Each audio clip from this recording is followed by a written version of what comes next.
गर्मियों के दिन थे। मनसुख अपना लेमन सोडा का ठेला लेकर बाजार जाता है और बाजार में अपनी जगह पर ठेला खड़ा करके लेमन सोडा बेचने लगता है।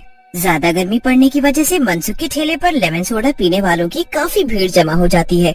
मनसुख के ठेले के ठीक सामने कालू जूस वाले की भी दुकान थी, पर उसकी दुकान पर इक्का दुक्का ही लोग जूस पीने के लिए आते थे। एक दिन मनसुख के ठेले पर भीड़ जमा देखकर कालू को बहुत गुस्सा आता है और वो मनसुख के ठेले के पास जाकर मनसुख को धमकाता है और उसे धक्का दे देता है, जिससे उसके पैर में चोट लग जाती है। मनसुख, मेरी बात कान खोल कर सुन ले। कल से ये तेरा लेमन सोडा का ठेला मेरी जूस की दुकान के सामने खड़ा दिखना नहीं चाहिए, और अगर दिखा तो तेरे लिए अच्छा नहीं होगा। हाँ। मनसुख कालू की धमकी से काफी डर जाता है और शाम होते ही वो अपना ठेला लेकर घर चला जाता है। मनसुख घर जाकर सारी बात सुधा को बताता है। कुछ दिन मैं अब चल नहीं पाऊंगा, क्या करूं? पैसों की भी जरूरत है। अरे माँ, मैं हूँ ना, मैं पिताजी का ठेला लेकर जाऊंगी। और आपको तो पता है कि आपकी बेटी को लेमन सोडा बनाना कितना अच्छे से आता है। हे भगवान, ये कैसे दिन दिखा रहा है मुझे। कोई बात नहीं पिताजी, जब तक आप ठीक नहीं हो जाते तो मैं पैसे कमा कर लाऊंगी। ऐसे बोलकर परी अगले ही दिन से बाजार में लेमन सोडा का ठेला लगाने लगती है। आओ जी आओ, गर्मी में ठंडा ठंडा लेमन सोडा पी कर जाओ। अब परी रोज वहाँ ठेला लगाने लगती है और सब उसके पास लेमन सोडा पीने आते हैं। ऐसे ही काफी दिन निकल जाते हैं। कालू को बहुत गुस्सा आता है, पर वो कुछ कर नहीं पा रहा होता। एक दिन ऐसे ही परी आवाज लगा ही रही होती है कि तभी उसके ठेले के पास एक कार आकर रुकती है। उसमें से एक महेंद्र नाम का आदमी बाहर निकलता है। महेंद्र बहुत ही घबराया हुआ होता है। वो परी से बोलता है, बेटी, क्या तुम बता सकती हो कि यहाँ आस पास कोई हॉस्पिटल या क्लिनिक है? मेरे बेटे के पेट में बहुत दर्द है, उसे बहुत उल्टी हो रही है, इसीलिए जल्द ही उसे डॉक्टर को दिखाना होगा। यहाँ आसपास तो कोई हॉस्पिटल नहीं है, पर अंकल आप घबराइए नहीं, बस इसे एक ग्लास ठंडा ठंडा लेमन सोडा पिला दीजिए, फिर देखिए इसका पेट दर्द और उल्टी कैसे फट से गायब हो जाती है। महेंद्र अपने बेटे को लेमन सोडा पिलाता है, जिसे पीने से कुछ ही देर बाद बेटे का पेट दर्द बिल्कुल ठीक हो जाता है। वो खुश होकर उस लड़की को 500 का नोट देता है। परी उसे लेने से मना करती है, पर वो जबरदस्ती उसे दे देता है और चला जाता है। अब कालू ये देख और चढ़ जाता है। इस लड़की का और इसके ठेले का मुझे कुछ ना कुछ करना ही पड़ेगा। कालू उस लड़की को अकेला देख उसे बहाने से अपने पास बुलाता है और उसे बड़े प्यार से बोलता है, मुझे अपनी गलती का एहसास हो गया है, अब मैं तुमको परेशान नहीं करूँगा। अच्छा, ये मेरी दुकान का एक गिलास जूस पीकर तो बताओ कि आखिर इसमें क्या कमी है। ठीक है। परी जैसे ही जूस पीती है उसे अजीब सा महसूस होता है। ये जूस तो बड़ा अजीब सा लग रहा है। अच्छा, पता नहीं, मैंने तो अभी अभी ताज़ा बनाया है। परी को कुछ ठीक सा महसूस नहीं होता, इसीलिए वो वहाँ से उठ जाती है और अपना ठेला लेकर घर के लिए निकल पड़ती है। रास्ते में परी को उल्टी होने लगती है, उसके मुंह से झाग आने लगते हैं और वो वहीं जमीन पर गिर जाती है। जब आसपास के लोग आकर उसे देखते हैं तो परी मरी हुई पड़ी होती है। परी के माँ बाप को जब इसका पता चलता है तो वो बहुत रोते हैं। हमारी नन्ही सी गुड़िया को जाने किसने जहर पिला दिया। दोनों रो ही रहे होते हैं कि इतने में वहाँ परी चुड़ैल के रूप में आ जाती है। चुड़ैल को देख दोनों चिल्लाने लगते हैं, मैं चुड़ैल नहीं, आपकी बेटी परी हूँ और मुझे किसी ने नहीं, उस कालू ने जहर पिलाकर मार डाला।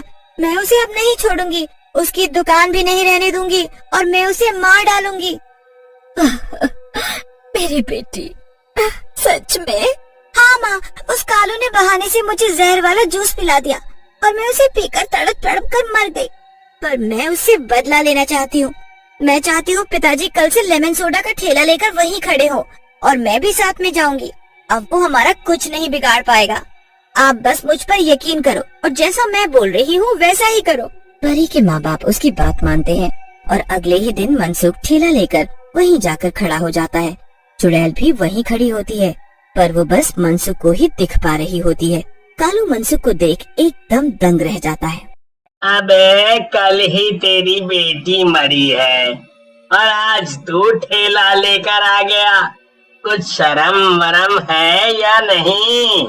शर्म तो तुमको आनी चाहिए, मुझे नहीं। अरे मनसुख, अपनी बकवास बंद कर और निकल यहाँ से, वरना वरना क्या? बोल बोल, वरना क्या? तेरी इतनी हिम्मत, तू मुझसे पंगा लेगा? तुझे अभी बताता हूँ। कालू गुस्से में अपनी दुकान से बाहर आता है कि वहाँ खड़ी चुड़ैल कालू पे अपना पैर लगा देती है और कालू सीधा वहीं पड़े गोबर में सन जाता है। उसका पूरा मुंह गोबरमय हो जाता है। कालू को ऐसे देख वहाँ खड़े लोग जोर जोर से हंसने लगते हैं और उसका खूब मजाक उड़ाते हैं। देखा पिताजी, मैंने कैसे इसे गिरा दिया। अब आया ना मजा? देख देख, जाकर अपनी शक्ल देख पहले, फिर आकर मुझसे लड़ियो। तुझे तो मैं बाद में बताऊंगा, छोड़ूंगा नहीं तुझे। मनसुख शर्म से मुंह छुपाकर चला जाता है और पूरा दिन मनसुख आराम से लेमन सोडा बेचता है। चुड़ैल उसको लेमन बनाकर देती रहती है और मनसुख उन्हें लोगों को पिलाता है। उस दिन मनसुख के पास काफी पैसे हो जाते हैं और दोनों घर वापस आ जाते हैं। आ गए तुम दोनों? हाँ माँ, और आज मैंने उस कालू को खूब सबक सिखाया। वो सीधा गोबर में जाकर गिरा। सच में उसके ऊपर लोग कितना हंस रहे थे, बड़ा मजा आया। परी को ऐसे खुश देखकर उसके माँ बाप की आंखों में आंसू आ गए। काश तू जिंदा होती, काश हम तुझे बचा पाते। काश तुझे हमने उस दिन जाने ही न दिया होता। ऐसे मत रो माँ पिताजी, मैं हूँ तो आपके साथ, आप बस खुश रहो। सब सो जाते हैं और अगले दिन मनसुख अपना ठेला लेकर फिर निकल पड़ता है। चुड़ैल भी उसके साथ ही होती है। उस दिन इतनी तेज गर्मी होती है कि बस लोगों के पसीने छूट रहे होते हैं। कालू की दुकान बिल्कुल खाली होती है, कोई उसके पास नहीं जाता। अब तो कालू को समझ ही नहीं आ रहा होता कि आखिर ये वही डरपोक मनसुख है, तो इतना ताकतवर कैसे हो गया। मुझे कल कुछ बड़ा सोचना होगा।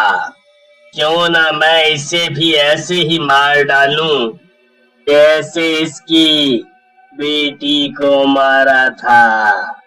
बस अगले दिन कालू वैसा ही करता है। वो मनसुख को प्यार से अपनी दुकान पर बुलाता है और उसे एक ग्लास जूस देता है। नहीं पिताजी, ये मत पीना, इसमें जहर है।